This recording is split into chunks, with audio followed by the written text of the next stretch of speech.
नमस्कार दोस्तों, मैं कुमार राज आपके अपने YouTube चैनल क्विक लर्निंग ज्ञान में आपका स्वागत करते हैं। तो फ्रेंड, आज की इस वीडियो में हम 2000 फिजिक्स के ऑब्जेक्टिव टाइप क्वेश्चन सीरीज में चैप्टर मोशन से बनने वाले सारे ही क्वेश्चन को देखेंगे और यह वीडियो का पार्ट नंबर 2 है। यदि आपने पार्ट नंबर 1 को नहीं देखा तो सबसे पहले जाएँ और वो वीडियो ज़रूर देखें, जिसका लिंक हम डिस्क्रिप्शन बॉक्स में दिया है। और ये बता दें, अभी तक सारे एग्ज़ाम में पूछे गए मोशन चैप्टर से बनने वाले सभी प्रकार के क्वेश्चन हैं और यदि आप इन सारे क्वेश्चनों को एक बार लगा लेते हैं तो यहाँ से बनने वाले सारे एग्ज़ाम जैसे SSC, RRB group D, NTPC, UP police और ऑल अदर एग्ज़ाम में हेल्पफुल करेंगे। तो फ्रेंड, देखते रहिए अंत तक। तो चलिए फ्रेंड, आज का पहला क्वेश्चन है, एक तोप का गोला दागा गया है, इस गोले की गति का एक उदाहरण है। आपको बताना है कि जब भी एक गोले को दागा जाता है तो ये किसका उदाहरण है।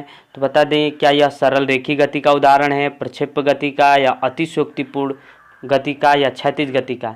तो मैं बता दूं, जब भी कोई वस्तु क्षैतिज या ऊर्ध्वाधर से किसी भी कोण जैसे 0 डिग्री से लेकर 90 डिग्री के बीच फेंका जाता है, कहाँ से, क्षैतिज से या ऊर्ध्वाधर से फेंका जाए, तो यह क्या होगा कि इसकी गति जो होगी, गति का पथ जो होगा वो क्या कहलाएगा, परवलयाकार होगा, क्योंकि परवलयाकार पथ पर गति करेगी।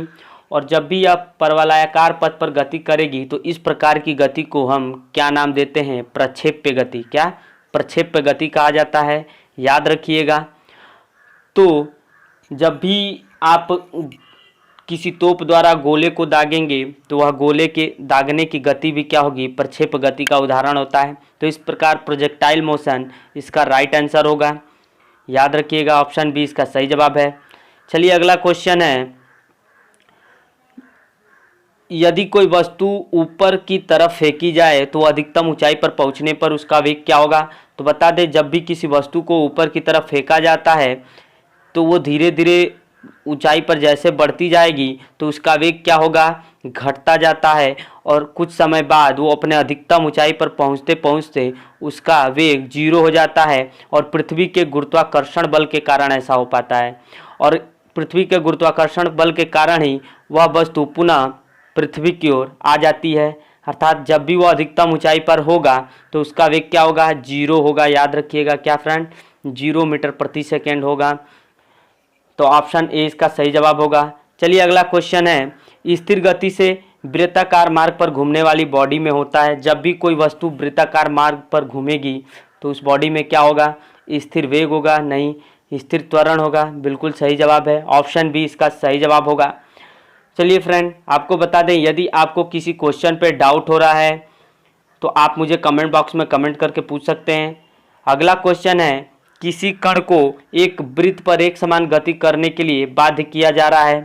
कण की एक भौतिक राशि जो समय के साथ परिवर्तित हो रही है वह क्या है।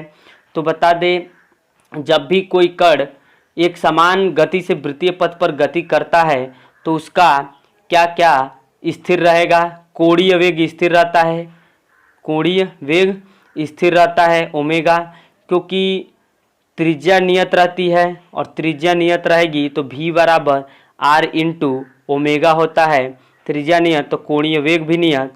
इस प्रकार हमारा वृत्त का कोणीय वेग नहीं बदलेगा, कोणीय संवेग भी क्या हो जाएगा, स्थिर हो जाएगा। कोणीय संवेग बराबर होता है J बराबर mv/r, नियत रहेगा।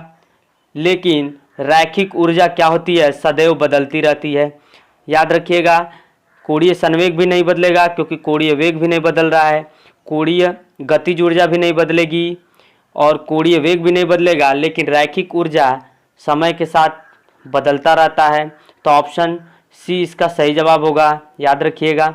चलिए अगला प्रश्न है, एक कण एक समान वृत्तीय गति कर रहा है, इनमें से कौन सी राशि अपरिवर्तित रहती है अर्थात स्थिर रहती है। तो बता दें, इस क्वेश्चन का राइट आंसर होगा काइनेटिक एनर्जी। गतिज ऊर्जा ही समान वृत्तीय गति करती है जब कोई वस्तु, तो उस स्थिति में काइनेटिक एनर्जी हमेशा क्या होगा, अपरिवर्तित अर्थात स्थिर रहेगा। चलिए फ्रेंड, नेक्स्ट क्वेश्चन है, चलती हुई साइकिल का पहिया करता है, क्या करता है, बता दें, जब भी कोई साइकिल चलता है तो साइकिल के पहिए में दो प्रकार की गति होती है। पहला गति होता है कि साइकिल का पहिया स्वयं किसी अक्ष के परितः घूमता है, ठीक है, और दूसरा यह काम करता है कि उसमें स्थान भी परिवर्तन होता है समय के साथ। तो इस प्रकार उसमें घूर्णन गति और स्थानांतरीय गति दोनों ही होता है।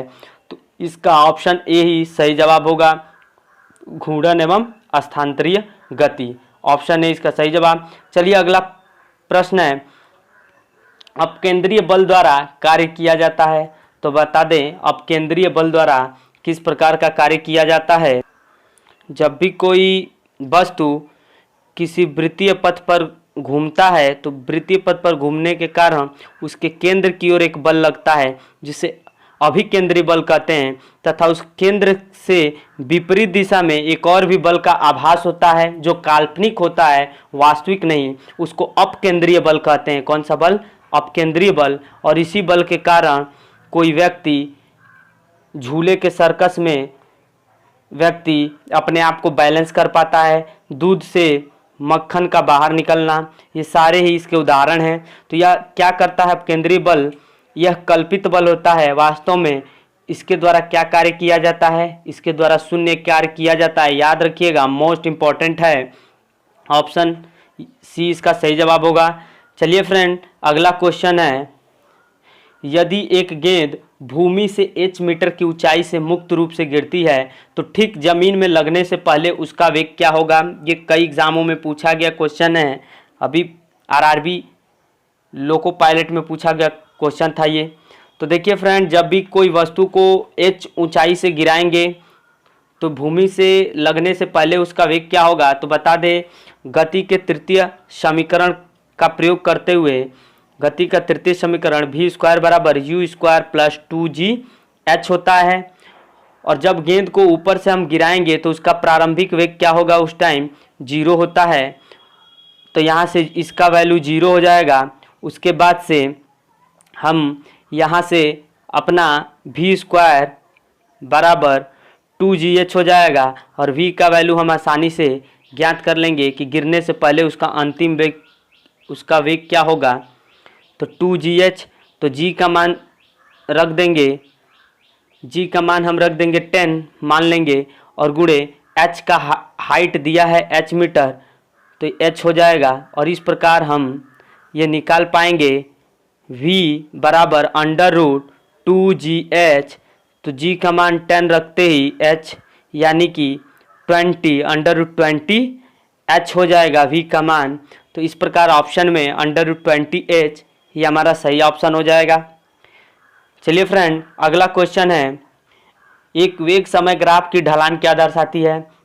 जब भी आप टाइम और वेलोसिटी में ग्राफ बनाएंगे, वेलोसिटी एंड टाइम, तो उसके साथ जब भी आप चलेंगे तो वो त्वरण को दिखाएगा, त्वरण को, क्योंकि समय के साथ उसके वेग परिवर्तन की दर क्या कहलाती है? त्वरण कहलाती है, अर्थात एक्सेलरेशन। ऑप्शन ए इसका सही जवाब होगा, याद रखिएगा। चलिए अगला क्वेश्चन है, 500 किलोग्राम का एक क्रेन 36 किलोमीटर प्रति घंटे की वेग से 50 मीटर की त्रिज्या से मुड़ता है, तो अभिकेंद्रीय बल का मान निकालना है, सेंट्रीफ्यूगल फोर्स। तो बता दें सेंट्रीफ्यूगल फोर्स का फार्मूला होता है F बराबर mv स्क्वायर बाई r, जहाँ पे m का मान दिया है 500 kg और v का मान दिया है 36 किलोमीटर प्रति घंटा और r का मान दिया है 50 मीटर। तो सारे राशियों को सबसे पहले एक राशि में बदल लिया जाए। तो 36 किलोमीटर प्रति घंटे को मीटर प्रति सेकंड में बदलने के लिए आपको 5/18 से गुणा करना पड़ेगा। 18 दूनी 36, 5 दूनी 10, और ये बदल गया मीटर प्रति सेकंड में, और इस प्रकार यह 10 मीटर प्रति सेकंड हो गया। अब यहाँ पे सारे वैल्यू को हम पुटअप कर देंगे। 500 kg तो रख देंगे F बराबर 500 गुणे v का मान अभी हमने निकाला था, 36 को बदला था मीटर प्रति सेकंड में, कितना था 10, तो 10 mv square, v square by r का मान दिया है 50।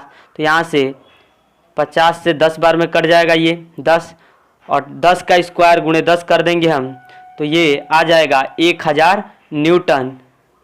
देखिए फ्रेंड इसका ऑप्शन ये वाला सही होगा, 1000 न्यूटन। चलिए फ्रेंड अगला क्वेश्चन है, किसी वृक्ष से जब सेब टूटकर पृथ्वी पर गिरता है तो उसमें भी त्वरण होता है। सेब के गिरने के दौरान पृथ्वी में क्या त्वरण उत्पन्न हो जाता है, या बहुत ही कम त्वरण उत्पन्न होगा, या बहुत अधिक त्वरण उत्पन्न होगा, या कोई भी त्वरण उत्पन्न नहीं होगा? आपको इसका जवाब देना है। तो बता दो फ्रेंड, जब भी कोई वस्तु किसी डाल से टूटकर गिरती है तो उसमें गुरुत्वीय त्वरण जी उत्पन्न होता है, क्योंकि इसी जी के कारण कोई वस्तु नीचे की ओर गिरती है, तो इसी कारण फल पृथ्वी पर गिर जाता है। सेब के गिरने के दौरान पृथ्वी भी समान परंतु विपरीत क्रिया उत्पन्न करती है। क्या करेगी? पृथ्वी भी समान परंतु विपरीत क्रिया उत्पन्न करेगी। लेकिन पृथ्वी का द्रव्यमान क्या है? बहुत ज़्यादा है, और बहुत ज़्यादा होने के कारण उसमें उत्पन्न होने वाला त्वरण का मान बहुत ही कम होता है, लगभग नगण्य। इस प्रकार पृथ्वी में क्या होता है? बहुत ही कम त्वरण उत्पन्न हो पाता है। तो ऑप्शन बी इसका सही जवाब होगा। याद रखिएगा, क्योंकि मास अधिक है तो उसमें एक्सेलरेशन का मान बहुत ही कम आभास होगा। चलिए फ्रेंड, अगला क्वेश्चन देखते हैं। गति के तीसरे समीकरण द्वारा किसके बीच संबंध को दर्शाया जाता है? तो बता दें, गति के 3 समीकरण होते हैं, अभी बताया था हमने पिछले लेक्चर में। पहला समीकरण होता है v बराबर u प्लस at, जो वेग तथा समय के बीच के संबंध को दर्शाएगा। और दूसरा होता है s बराबर ut प्लस हाफ at का स्क्वायर, और ये स्थिति और समय के बीच को संबंध को दर्शाता है। और तीसरा समीकरण होता है v स्क्वायर बराबर u स्क्वायर प्लस 2as, और ये बता दें, जो तीसरा समीकरण होता है स्थिति और वेग के बीच की संबंध को दर्शाता है। याद रखिएगा, गति के तीसरा स्थिति और वेग। तो इस प्रकार स्थिति और वेग का ऑप्शन इसमें नहीं दिया है, तो स्थिति यहाँ पे कर लीजिएगा फ्रेंड, स्थिति और वेग के बीच के संबंध को दर्शाएगा। तो ऑप्शन इसका सी सही होगा, पोजीशन। तो ठीक है फ्रेंड, ऑप्शन सी इसका सही जवाब। चलिए नेक्स्ट क्वेश्चन है, न्यूटन के गति विषयक प्रथम नियम को क्या कहा जाता है? देखिए फ्रेंड, न्यूटन के 3 नियम थे।